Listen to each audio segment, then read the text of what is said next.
शुक्लाम्बरधरम् विष्णुम् शशिवर्णम् चतुर्भुजम् प्रसन्नवदनम् ध्यायेत् सर्वविघ्नोपशान्तये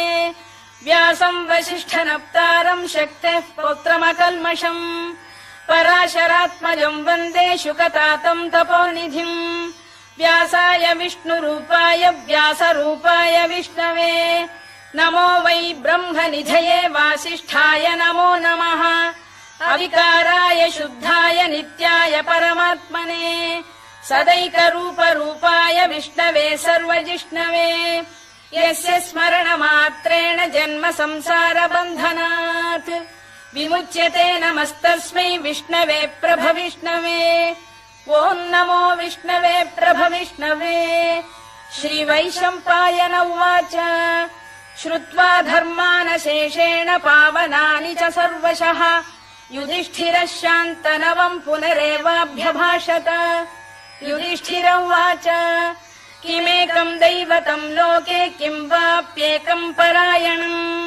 स्तुवन्तः कङ्कमर्चन्तः प्राप्नुयुर्मानवा शुभम्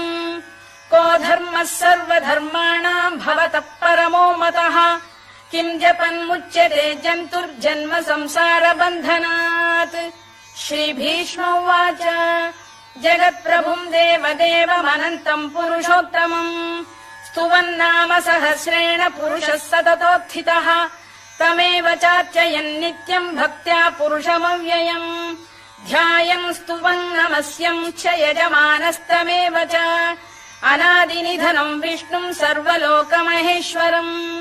लोकाध्यक्षम् स्तुवन्नित्यम् सर्वदुःखातिगो भवेत् ब्रह्मण्यम् सर्वधर्मज्ञम् लोकानाम् कीर्तिवर्धनम् लोकनाथम् महद्भूतम् सर्वभूतभवोद्भवम् एष मे सर्वधर्माणाम् धर्मोऽधिकतमो मतः यद्भक्त्या पुण्डरीकाक्षम् स्तवैरच्चेन्नरः सदा परमम् यो महत्तेजः परमम् यो महत्तपः परमम् यो महद्ब्रह्म परमम् यः परायणम् पवित्राणाम् पवित्रम् यो मङ्गलानाम् च मङ्गलम् दैवतम् देवतानाम् च भूतानाम् यो व्ययः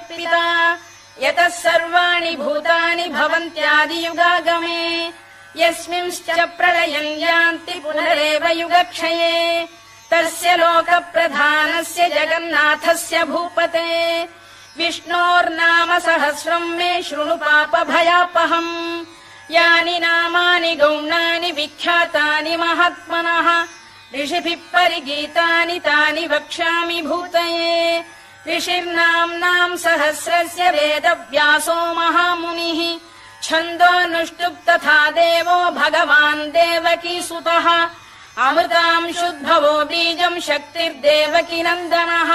त्रिसामाहृदयम् तस्य शान्त्यर्थे विनियुज्यते विष्णुम् जिष्णुम् महाविष्णुम् प्रभविष्णुम् महेश्वरम् अनेकरूपदैत्यान्तम् नमामि पुरुषोत्तमम् अस्य श्रीविष्णोर्दिव्यसहस्रनामस्तोत्रमहामन्त्रस्य श्रीवेदव्यासो भगवान् ऋषिः अनुष्टुप्छन्दः श्रीमहाविष्णुः परमात्मा श्रीमन्नारायणो देवता अमृतांशुद्भवो भानुरिति बीजम् देवकी नन्दन श्रेष्ठेति शक्तिः उद्भवः क्षोभणो देव इति परमो मन्त्रः शङ्खबृन्नन्दकी चक्रीति कीलकम् शार्ङ्गधन्वा गदाधर इत्यस्त्रम् रथाङ्गपाणिरक्षोभ्य इति नेत्रम् त्रिसामासामगः सामेति कवचम् आनन्दम् परब्रह्मेति योनिः ऋतुः सुदर्शनकाल इति दिग्बन्धः श्रीविश्वरूप इति ध्यानम् श्रीमहाविष्णुप्रीत्यर्थे सहस्रनाम जपे विनियोगः ध्यानम् क्षीरोदन्वत्प्रदेशे शुचिमणिविलसत्सैकते मौक्तिकानाम् मालाक्लुप्तासनस्थ स्फटिकमणिनिभैर्मौक्तिकैर्मण्डिताङ्गः शुभ्रैरभ्रैरदभ्रैरुपरि विरचितैर्मुक्तपीयूषवर्षैः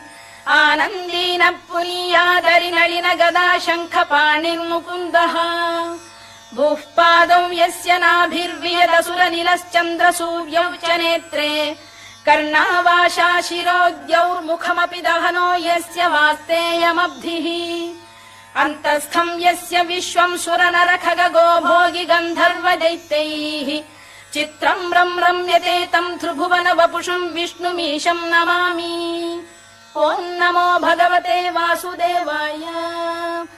शान्ताकारम् भुजगशयनम् पद्मनाभम् सुरेशम् विश्वाधारम् गगनसदृशम् मेघवर्णम् शुभाङ्गम् लक्ष्मीकान्तम् कमलनयनम् योगिहृद्ध्यानगम्यम् वन्दे विष्णुम् भवभयहरम् सर्वलोकैकनाथम् मेघश्यामम् पीतकौशेयवासम् श्रीवत्साङ्कम् कौस्तुभोद्भासिताङ्गम् पुण्योपेतम् पुण्डरीकायताक्षम् विष्णुम् वन्दे सर्वलोकैकनाथम् नमः समस्तभूतानामादिभूताय भूभृते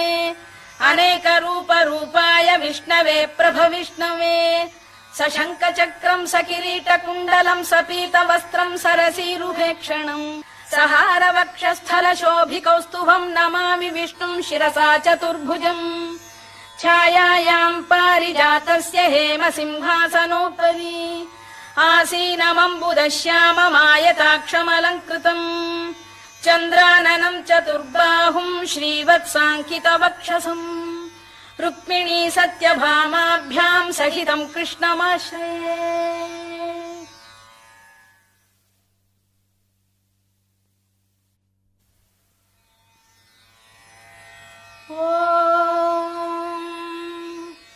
विश्वम् विष्णुर्वषत्कारो भूतभव्य भवत्प्रभुः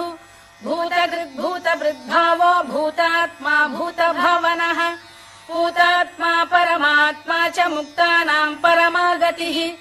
अव्ययः पुरुषः साक्षी क्षेत्रज्ञोऽक्षर एव च योगो योगविदाम् नेता प्रधानपुरुषेश्वरः नारसिंहवपुः श्रीमान् केशवः पुरुषोत्तमः सर्वः शर्वः शिवस्थाणुर्भूतादिर्निधिरव्ययः सम्भवो भावनो भर्ता प्रभवः प्रभुरीश्वरः स्वयम्भूः शम्भुरादित्यः पुष्कराक्षो महास्वनः अनादिनिधनो धाता विधाता धातुरुत्तमः अप्रमेयो ऋषिकेशः पद्मनाभोऽमरप्रभुः विश्वकर्मा मनुस्पष्टा स्थविष्ठस्थविरो ध्रुवः अग्राह्यः शाश्वतः कृष्णो लोहिताक्षप्रदर्दनः प्रभूतस्त्रिककुब्धाम पवित्रम् मङ्गलम् परम्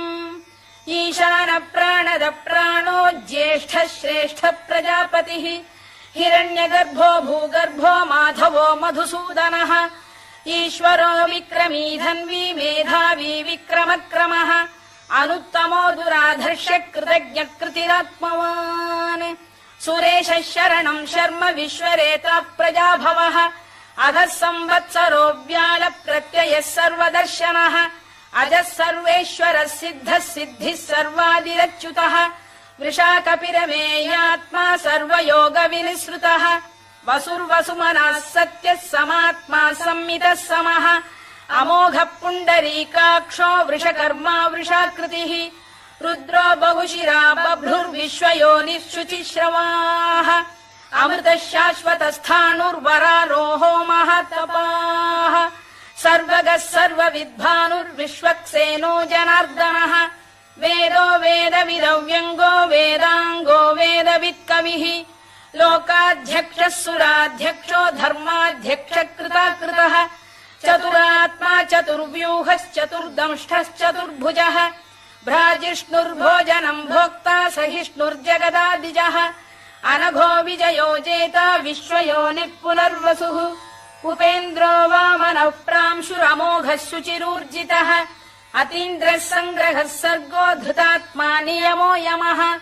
वेद्यो वैद्यः सदा योगी वीरः माधवो मधुः अतीन्द्रियो महामायो महोत्साहो महाबलः महाबुद्धिर्महावीर्यो महाशक्तिर्महाद्युतिः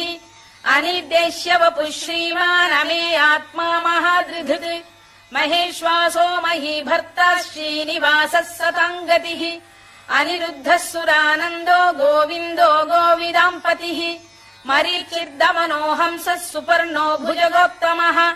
हिरण्यनाभः सुतपाः पद्मनाभः प्रजापतिः अमृत्युः सर्वदृक्सिंहः सन्धाता सन्धिमान् स्थिरः अजो दुर्मर्षणः शास्ता विश्रुतात्मा सुरारिभा गुरुर्गुरुतमो धाम सत्यः सत्यपराक्रमः निमिषो निमिषस्रग्वी वाचस्पतिरुदारधीः अग्रणीर्ग्रामणी श्रीमान् न्यायो नेता समीरणः सहस्रमूर्धा विश्वात्मा सहस्राक्षः सहस्रपात् आवर्तनो निवृत्तात्मा संवृतः सम्प्रमर्दनः अधः संवर्तको वह्निरनिलो धरणीधरः सुप्रसाद प्रसन्नात्मा विश्वधृक् विश्वभुग्विभुः सत्कर्ता सत्कृतः साधुर्जह्नुर्नारायणो नरः असङ्ख्येयो प्रमेयात्मा विशिष्टः शिष्टकृच्छुचिः सिद्धार्थ सिद्ध संकल्पः सिद्धिदः सिद्धिसाधनः वृषाही वृषभो विष्णुर्वृषपर्वा वृषोदरः वर्धनो वर्धमानश्च विविक्तः श्रुतिसागरः सुभुजो दुर्धरो वाग्मी महेन्द्रो वसुदो वसुः नैकरूपो बृहद्रूपः शिपिविष्टप्रकाशनः ओजस्तेजोऽब्जुदिधरः प्रकाशात्मा प्रतापनः वृद्धस्पष्टाक्षरो मन्त्रश्चन्द्रांशुर्भास्करद्युतिः अमृतांशुद्भवो भानुः शशबिन्दुः सुरेश्वरः औषधम् जगतः सेतुः सत्यधर्मपराक्रमः भूतभव्यभवन्नाथः पवनः पावनो नरः कामः कामकृत्कान्तः कामः कामप्रदप्रभुः युगादिकृद्युगावर्तो नैकमायो महाशनः अदृश्यो व्यक्तरूपश्च सहस्रजिदनन्तजित् इष्टो विशिष्टः शिष्टेष्टः शिखण्डी नघुषो वृषः क्रोधः क्रोधकृत्कर्ता विश्वबाहुर्महीधरः अच्युत प्रथित प्राण प्राणदो वासवानुजः अपाम् निधिरधिष्ठानमप्रमत्त प्रतिष्ठितः स्कन्द स्कन्दधरो धुर्यो वरदो वायुवाहनः वासुदेवो बृहद्भानुरादिदेवः पुरन्दरः अशोकस्तारणस्तारः शूरः शौरिर्जनेश्वरः अनुकूलः शतावर्तः पद्मी पद्मनिभेक्षणः पद्मनाभोरविन्दाक्षः पद्मगर्भः शरीरभृत् महर्धिर्वृद्धो वृद्धात्मा महाक्षो गरुडध्वजः अतुलः शरभो भीमः समयज्ञो हविर्हरिः सर्वलक्षणलक्षण्यो लक्ष्मीवान् समितिञ्जयः विक्षरो रोहितो मार्गो हेतुर्दामोदरः सः महीधरो महाभागो वेगवानमिताशनः उद्भवः क्षोभणो देवः श्रीगर्भः परमेश्वरः करणम् कारणम् कर्ता विकर्ता गहनो गुहः व्यवसायो व्यवस्थानः संस्थानस्थानदो ध्रुवः परधिः परमस्पष्टस्तुष्टः पुष्टः शुभेक्षणः रामो विरामो विरतो मार्गो नेयोनयोनयः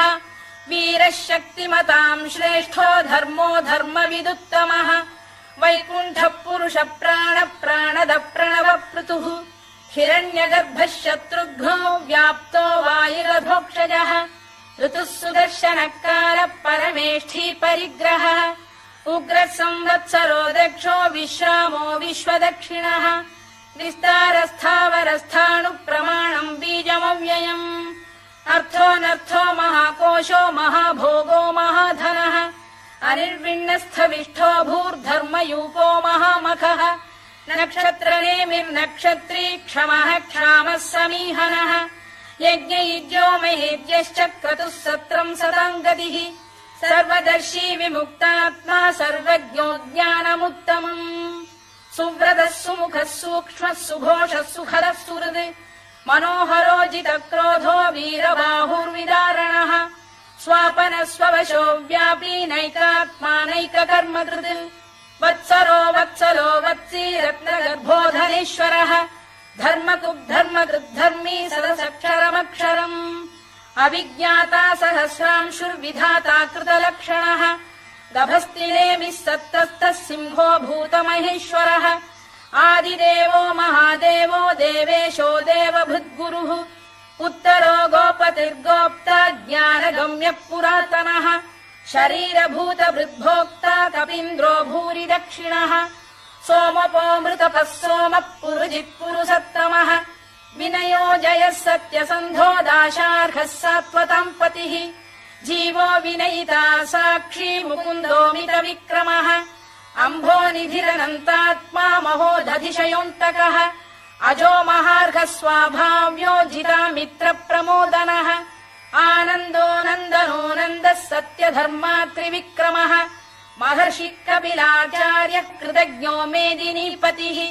त्रिपदस्त्रिदशाध्यक्षो महाशृङ्गकृतान्तकृत् महावराहो गोविन्दः सुषेणः कनकाङ्गनी गुह्यो गभीरो गहनो गुप्तश्चक्रगदाधरः मेधास्वाङ्गो जितकृष्णो दृढः सङ्कर्षणोच्युतः वरुणो वारुणो वृक्षः पुष्कराक्षो महामनाः भगवान् बलहानन्दी वनमाली हलायुधः आदित्यो ज्योतिरादित्यः सहिष्णुर्गतिसत्तमः सुधन्वाखण्ड परशुर्दारुणो द्रविणप्रदः दिवस्पृक् सर्वदृग्व्यासो वाचस्पतिरयो निजः त्रिसामासामगः साम निर्वाणम् भेषजम् भिषज सन्न्यासकृच्छमः शान्तो निष्ठा शान्तिपरायणम् शुभाङ्गः शान्तिदः स्रष्टा कुमुदः कुवलेशयः गोहितो गोपतिर्गोप्ता वृषभाक्षो वृषप्रियः अनिवर्ती निवृत्तात्मा संक्षेप्ता क्षेमकृत् शिवः श्रीवत्सवक्षः श्रीवासः श्रीपतिः श्रीमताम्बरः श्रीरः श्रीशः श्रीनिवासः श्रीनिधिः श्रीविभावनः श्रीधर श्रीकर श्रेयः श्रीमान् लोकत्रयाश्रयः स्वक्षः स्वङ्गः शतानन्दो नन्दिर्ज्योतिर्गणेश्वरः विजितात्मा विधेयात्मा सत्कीर्तिश्छिन्न संशयः उदीर्णः सर्वतश्चक्षुरनीशः शाश्वतः स्थिरः भूषयो भूषणो भूतिर्विशोकः शोकनाशनः अर्चिष्मानर्चितः कुम्भो विशुद्धात्मा विशोधनः अनिरुद्धो प्रतिरथ प्रद्युम्नोमित विक्रमः कालनेमिनिः वीरः शौरिः शूरजनेश्वरः त्रिलोकात्मा त्रिलोकेशः केशवः केशिहा हरिः कामदेवः कामपालः कामी कान्तकृतागमः अनिर्देश्य वपुर्विष्णुर्वीरोऽनन्तो धनञ्जयः ब्रह्मण्यो ब्रह्मकृद्ब्रह्मा ब्रह्म ब्रह्म विवर्धनः ब्रह्म विब्राह्मणो ब्रह्मी ब्रह्मज्ञो ब्राह्मणप्रियः महाक्रमो महाकर्मा महातेजा महोरगः महाक्रतुर्महायज्वा महायज्ञो महाहविः स्तव्यस्तव प्रियस्तोत्रम् स्तुतिस्तोतारणप्रियः पूर्णः पूरयिता पुण्यः पुण्यकीर्तिरनामयः मनोजवस्तीर्थकरो वसुरेता वसुप्रदः वसुप्रदो वासुदेवो वसुर्वसुमनाहविः सद्गतिः सत्कृतिः सत्ता सद्भूतिः सत्परायणः शूरसेनो यदुश्रेष्ठः सन्निवासः सुयामुनः भूतावासो वासुदेवः सर्वासु निलयो नलः दर्पः दर्पदो दृप्तो दुर्धरोऽथापराजितः विश्वमूर्तिर्महामूर्तिर्दीप्तमूर्तिरमूर्तिमान् अनेकमूर्तिरव्यक्तः शतमूर्तिः शताननः एकोनैकः स वक्र किम् यत्तत्पदमनुत्तमम् लोकबन्धुर्लोकनाथो माधवो भक्तवत्सलः सुवर्णवर्णो हेमाङ्गो वराङ्गश्चन्दनाङ्गदी वीरः विषमः शून्यो घृता शीरचरश्चलः अमानी मानदो मान्यो लोकस्वामी त्रिलोकधृत् सुमेधा मेधजो धन्यः सत्यमेधाधराधरः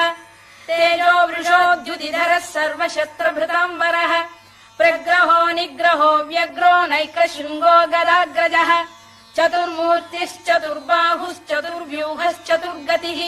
चतुरात्मा चतुर्भावश्चतुर्वेदविदेकपात् समावर्तो निवृत्तात्मा दुर्जयो दुरतिक्रमः दुर्लभो दुर्गमो दुर्गो दुरावासो दुरारिः शुभाङ्गो लोकसारङ्गः सुतन्तुस्तन्तुवर्धनः इन्द्रकर्मा महाकर्मा कृतकर्मा कृतागमः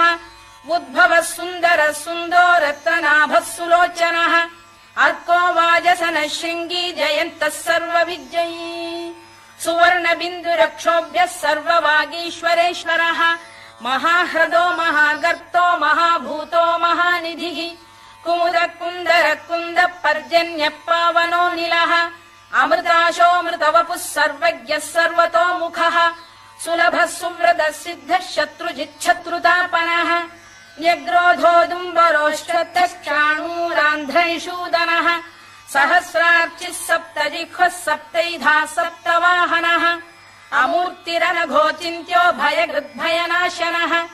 अणुबृहत्कृशस्थूलो गुणभिर्निर्गुणो महान् अधृतस्वधृतस्वास्य प्राग्वंशो वंशवर्धनः भारभृत्कथितो योगी योगीशः सर्वकामदः आश्रमश्रमणः क्षामः सुपर्णो वायुवाहनः धनुर्धरो धनुर्वेदो दण्डो दमयिता दमः अपराजितः सर्वसहो नियन्ता नियमो यमः सत्त्ववान् सात्विकः सत्यः सत्यधर्मपरायणः अभिप्रायप्रियार्होः प्रियकृत्प्रीतिवर्धनः विहाय सगतिर्ज्योतिः सुरुचिर्कुतभुक् विभुः रविर्विरोचनः सूर्यः सवितारविलोचनः अनन्तो हुतभुग्भोक्ता सुखदो नैकजोऽग्रजः अनिर्विण्णः सदामर्षी लोकाधिष्ठानमद्भुतः सनात्सनातनतमः कपिलः कपिरव्ययः स्वस्तिदः स्वस्तिकृत् स्वस्ति स्वस्तिभुक् स्वस्ति दक्षिणः आरौद्रः कुण्डली चक्री विक्रम्यूर्जितशासनः शब्दातिकः शब्दसः शिशिरः शर्वरीकरः अक्रूरपेशलो दक्षो दक्षिणः क्षमिणाम्बरः विद्वत्तमो वीतभयः पुण्यश्रवणकीर्तनः उत्तारणो दुष्कृतिः पुण्यो दुःस्वप्ननाशनः वीरः रक्षणः सन्तो जीवनः पर्यवस्थितः अनन्तरूपोऽनन्तश्रीर्जितमन्युर्भयापहः चतुरश्रो गभीरात्मा विदिशो व्यादिशो दिशः अनाधिर्भूर्भुवो लक्ष्मी सुवीरो रुचिराङ्गदः जननो जनजन्मादिर्भीमो भीमपराक्रमः आधारनिलयो धाता पुष्पहास प्रजागरः ऊर्ध्वगः सत्पथाचार प्राणद प्रणवप्रणः प्रमाणम् प्राणनिलय प्राणभृत्प्राणजीवनः तत्त्वम् तत्त्वविदेकात्मा जन्म मृत्युजरातिगः भूर्भुवः स्वस्तरुस्तारः सविता प्रपितामहः यज्ञो यज्ञपतिर्यज्वा यज्ञाङ्गो यज्ञवाहनः यज्ञभृद्यज्ञकृद्यज्ञी यज्ञभुग्यज्ञसाधनः यज्ञान्तकृद्यज्ञगुह्यमन्नमन्नाद एव च आत्मयोनिः स्वयम् जातो वैखानः सामगायनः देवकीनन्दनः स्रष्टा क्षितीशः पापनाशनः शङ्खबृन्नन्दकी चक्री शार्ङ्गधन्वा गदाधरः तथाङ्गपाणिरक्षोभ्यः सर्वप्रहरणायुधः सर्वप्रहरणायुधवोन्नम इति वनमाली गरीशाङ्गी शङ्खी चक्री च नन्दकी श्रीमान्नारायणो विष्णुर्वासुदेवोऽभिरक्षतु वनमाली गरीशाङ्गी शङ्खी चक्री च नन्दकी श्रीमान्नारायणो विष्णुर्वासुदेवोऽभिरक्षतु वनमाली गरीशाङ्गी शङ्खी चक्री च नन्दकी श्रीमान्नारायणो विष्णुर्वासुदेवोऽभिरक्षतु इतीदम् कीर्तनीयस्य केशवस्य महात्मनः नाम्नाम् सहस्रम् दिव्यानामशेषेण प्रकीर्तितम् य इदम् शृणुयान् नित्यम् यश्चापि परिकीर्तयेत् नाशुभम् प्राप्नुयात् किञ्चित् सोमुत्रेह च मानवः वेदान्तको ब्राह्मणः स्यात् क्षत्रियो विजयी भवेत् वैश्यो धनसमृद्धः स्यात् शूद्रः सुखमवाप्नुयात् धर्मार्थी प्राप्नुयात् धर्ममर्थार्थी चार्थमाप्नुयात् कामानवाप्नुयात् कामी प्रजार्थी चाप्नुयात् प्रजाम् भक्तिमान् यः सदोत्थाय शुचिस्तद्गतमानसः सहस्रम् वासुदेवस्य नाम्नामेतत् प्रकीर्तयेत् यशः प्राप्नोति विपुलम् याति प्राधान्यमेव च अचलाम् श्रियमाप्नोति श्रेयः प्राप्नोत्यनुत्तमम् न भयम् क्वचिदाप्नोति वीर्यम् तेजश्च विन्दति भवत्यरोगोद्युतिमान् बलरूपगुणान्वितः रोगार्तो मुच्यते रोगात् बद्धो मुच्येत बन्धनात् भयान्मुच्येत भीतस्तु मुच्येतापन्न आपदः दुर्गाण्यतितरत्याशु पुरुषः पुरुषोत्तमम् स्तुवन्नाम सहस्रेण नित्यम् भक्तिसमन्वितः वासुदेवाश्रयो मर्त्यो वासुदेवपरायणः सर्वपापविशुद्धात्मा याति ब्रह्म सनातनम् न वासुदेव भक्तानामशुभम् विद्यते क्वचित् जन्म मृत्युजरा व्याधि भयम् नैवोपजायते इमम् स्तवमधीयानः श्रद्धा भक्तिसमन्वितः युज्येतात्मसुखक्षान्ति श्रीधृतिस्मृतिकीर्तिभिः न क्रोधो न च मात्सर्यम् न लोभो न शुभा मतिः भवन्ति कृतपुण्यानाम् भक्तानाम् पुरुषोत्तमे द्यौः स चन्द्रार्कनक्षत्राखम् दिशो भूर्महो दधिः वासुदेवस्य वीर्येण विधृतानि महात्मनः ससुरासुरगन्धर्वम् स यक्षोरगराक्षसम् जगत्वशे वर्ततेदम् कृष्णस्य सचराचरम् इन्द्रियाणि मनो बुद्धिः सत्त्वम् तेजो बलम् धृतिः वासुदेवात्मकान्याहुः क्षेत्रम् क्षेत्रज्ञ एव च सर्वागमानामाचार प्रथमम् परिकल्पते आचार प्रभवो धर्मो धर्मस्य प्रभुरच्युतः ऋषयः पितरो देवा महाभूतानि धातवः जङ्गमा जङ्गमम् चेदम् जगन्नारायणोद्भवम् योगो ज्ञानम् तथा साङ्ख्यम् विद्या शिल्पादिकर्म च वेदाः शास्त्राणि विज्ञानमेतत् सर्वम् जनार्दनात् एको विष्णुर्महद्भूतम् पृथग्भूतान्यनेकशः त्रीन् लोकान् व्याप्य भूतात्मा भुङ्क्ते विश्वभुवव्ययः इमम् स्तवम् भगवतो विष्णोर्व्यासेन कीर्तितम् पठेद्य इच्छेत् पुरुषः श्रेयत् प्राप्तुम् सुखानि च विश्वेश्वरमजम् देवम् जगतः प्रभुमव्ययम् भजन्ति ये पुष्कराक्षम् न ते यान्ति पराभवम् न ते यान्ति पराभवम् ओन्नम इति अर्जुनोवाच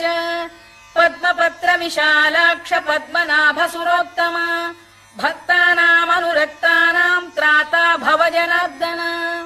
श्रीभगवानुवाच यो माम् नाम सहस्रेण स्तोतुमिच्छति पाण्डव सोऽहमेकेन श्लोकेन स्तुत एव न संशयः स्तुत एव न संशयोन्नम इति व्यास उवाच वासनाद्वासुदेवस्य वासितम् भुवनत्रयम् सर्वभूतनिवासोऽसि वासुदेव नमोऽस्तु ते वासुदेव नमोऽस्तु ते ओम् नम इति पार्वत्युवाच केनोपायेन लघुना विष्णोर्नाम सहस्रकम्